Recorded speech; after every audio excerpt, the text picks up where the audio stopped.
So the iPhone 14 have been out for quite a bit of time. It's been about 6 or 7 months since the first initial release of the iPhone 14s. And what's funny is that there were, obviously a few things that Apple never told us about with the iPhone 14s that we kind of found out a little bit later, and it was kind of an interesting ride. So the first thing I want to kind of mention is with crash detection. So we all kind of know crash detection was this cool little feature Apple went ahead and put into all of our phones, but Apple never told us that this feature was pretty much in a complete beta, that this feature had so many issues and that it's probably not even worthwhile to even turn it on for the first couple of months that this iPhone was, actually running. So we saw so many, false, reports of emergency calls basically because these devices, if somebody was on a roller coaster or somebody was on, one thing or the other, basically it would just detect that you were in a crash and would call emergency services,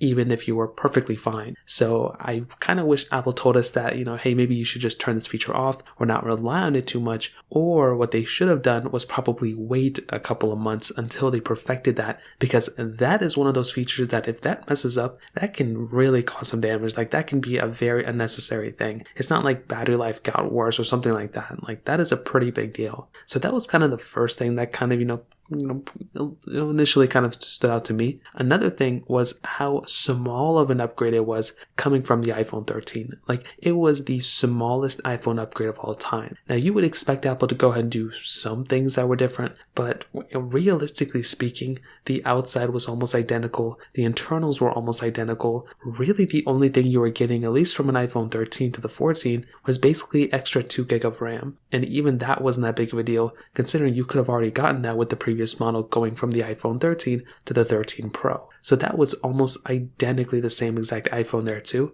But the other thing that Apple didn't really mention, which we found out as soon as the iPhones got released, was that again, they kind of secretly bumped up the price tag. So they didn't go ahead and do that, for the majority of people's sake. They didn't do it from the iPhone 13 to the 14. But if you look at the entry-level price tag of an iPhone 13, that was actually $699 for the 13 mini. Well, going up to the iPhone 14, that $699 option is no longer there. So now we basically have to go and upgrade to that more expensive option right there, right after that device, because it's no longer available. So that was another thing that kind of stood out to me as well. And those were pretty much a few things that Apple never really told us about the iPhone 14. Again, nothing crazy, but if I kind of had to say something, those were the things that, pretty much stood out to me. If you have any other thoughts or questions, let me know in the comment section below. Hit the like button, that would mean so much, but definitely hit that subscribe button. More importantly than everything else, I love every single one of you guys. Hopefully I'll catch you guys in the next video. Peace out till then.